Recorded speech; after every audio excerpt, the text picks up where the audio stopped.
خوش اومدید به این ویدیو جنجالی از سامان گیمر. من سامان هستم، اومدم با یه ویدیو جدید. قبل اینکه بریم سراغ ویدیو، لایک، ساب، دنگوله کنارش هم یادتون نره. بریم سراغ ویدیو. لیتس گو.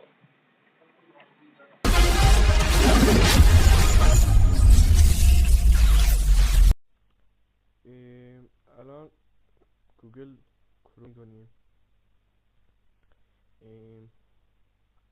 فارسی می نویسیم دانلود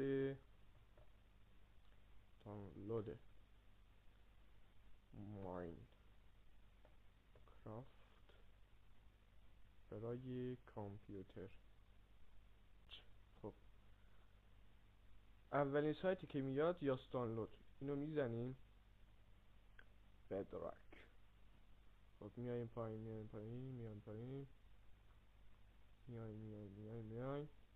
خب این دانلود ها،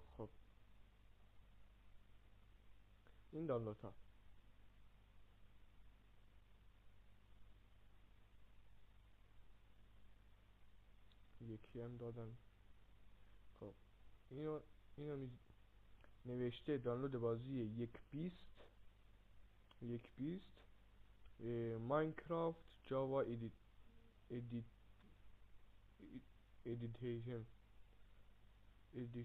ادیشن برای کامپیوتر. اینو میزنید، این دانلود شد. برابر نه. خب من قبلا نصب کردم، اینجاست. اینو راست کلیک میکنید روش. بعد راست کلیک که کردین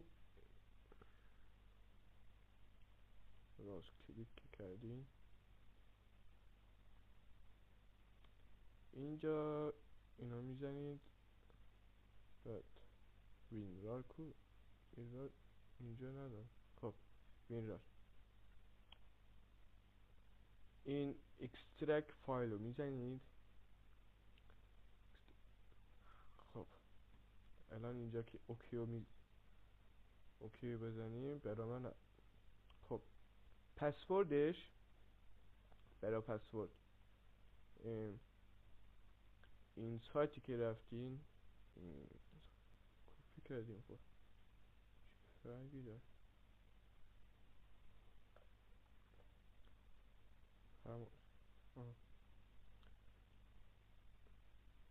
اینو کپی کنید حتما. اون یکی رو نمیدونم چرا نذاشت.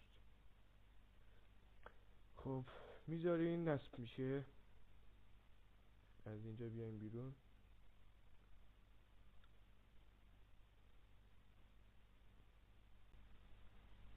گوشه به نام ماینکرافت جاوا ادیشن یک بیست یاس دانلود.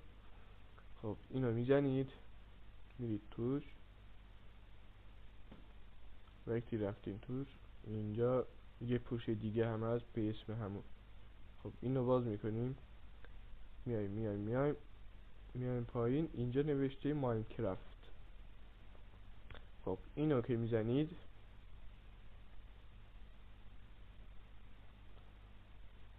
اینجا فرقی نداره چی بزنید. من مثلا به فرضی میدم سامان گیمر. خب اینو میزنید. 2 دقیقه الی 3 دقیقه ما یا انگلیسیه یا یه چیز دیگه. خب این براتون اومد، اینو بزنید واسه تغییر زبان.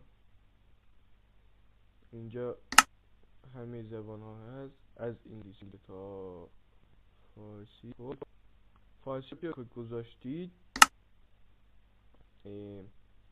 انجامو میزنید. خب انجام میشه. اینجا 1 نفره، چند نفره دیگه. خب اینجوری دیگه.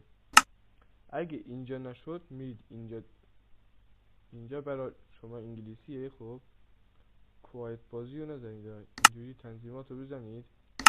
بعد بیاید نوشته زبان تو انگلیسی هم نوشته لنگویج. اینو میزنید، باز انتخاب میکنید. و اینکه اگه صدای بازی اذیتتون میکنه، این موزیکش یه موزیک داره، خب این موسیقی هست، اونو میزنید، این موسیقی رو تا آخر ببرین خاموش میشه. اینم میزنید انجام بده. تموم. خب آره دیگه تموم. تا ویدیو بعدی، خدا نگهدار.